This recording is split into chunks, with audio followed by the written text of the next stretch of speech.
Hi, welcome back to Vola Tv. I'm Barry Wright, Deputy Head Teacher. I'm joined today by Matt Hooper, also Deputy Head Teacher. How are you, Matt? I'm good, Barry, thank you. Great. Okay, so straight to business. Over the course of the last couple of weeks, we've been having a lot of conversations with our curriculum leaders, the heads of the departments around the school, about progress for attainment for SQA exams and SQA qualifications coming up next year. And we've been really pleased with what we've been hearing, Matt. Yeah, some really positive stuff going on. Our figures are looking really good, and we've got really high aspirations for this cohort this year. Absolutely, and that leads us on to the interim assessments. They're going to be between the 6th and the 17th of December, and it's so important that young people are really, beginning to get prepared for that, have a plan for that already. Yeah, I mean, assessments ongoing throughout the year. We're constantly assessing where young people are with their learning, but this is an opportunity for us. We're coming to a particular point in the year where it's natural for us to be assessing young people, and it gives us a very clear indication of where they are with their learning,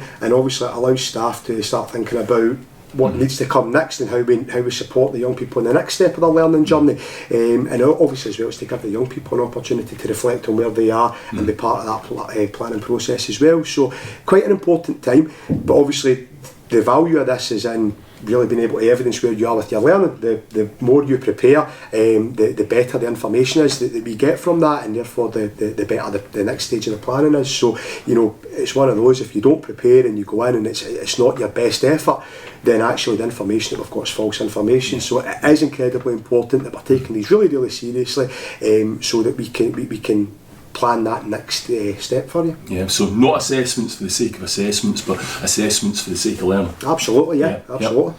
Another thing today, we've got our flu vaccinations in the school, and it's a busy old day, and we're joined by a lot of our colleagues from the NHS. Yeah, we do.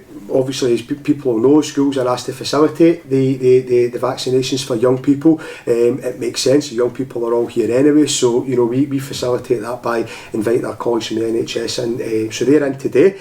Young people will be offered the flu vaccine as well. So very busy in the school today. Yeah, and Glasgow's been the centre of the world for the past fortnight, with COP26 going on, but the real business isn't happening at the SECC, it's happening in our classrooms here, and I'm delighted that we've had some really great discussions, particularly our S1 to S4 students have been having great discussions in tutor class about various things. Yeah, there's loads of things being discussed, and I think probably before we go into the details of that, it's been really great to hear how well received these discussions have been by the young people. They seem to be really engaging. There's a real passion for climate change, and we know kind of internationally just now it seems to be young people that are really the driving force behind this, and our community is no exception.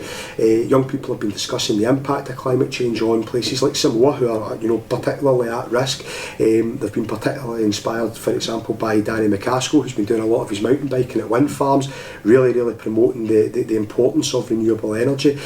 So incredibly proud of the young people at the school, and how well they've taken to this and how passionate they are about our planet. And there's two elements to it, because obviously there's a global part of climate change, and that's a big deal, and we can leave a bit of that to Joe Biden and Boris Johnson and Emmanuel Macron, but there's also the fact that there's things we can do locally. So we've got the pledge wall in the school. Absolutely, yeah. Up in the hairdressing department, we've got a pledge wall just now. Young people have been discussing the things that they can do to start to impact climate change. And again, I think it's important that we realise that this is a global issue, and it's something that global leaders are going to need to take really seriously. But we've all got a role to play, and every little bit that we're doing has an impact, And even if we're talking about things like picking up our litter, keeping the school and the community clean, that's having an impact. We notice as well, anyone that's dropped their kids off at school or picks their kids up straight after school will know our car park is not the best design for getting into and getting out of. We've got huge queues of cars, engines idling, up to 20 minutes after the bell, either morning or afternoon. There's things that we can do there as well. Can we be dropping the kids at the school gate, encourage them to be walking down if you're living close enough. Park and stride. Yeah, park and stride, absolutely. So that's certainly something we encourage, But also as well, I mean, young people that live close enough to the school, are they able to walk into school? I do get it, it's darker mornings, it's colder mornings, and if we can make life a wee bit more pleasant for our kids, we absolutely will do that. But at the same time, you know, these are things that we can do to try and combat climate change. It's a balance, absolutely. So everyone has got a role in COP26 and preventing climate change. Well, thank you so much for joining us again on Vola TV. We will see you again soon. Thanks, man. Thanks very much.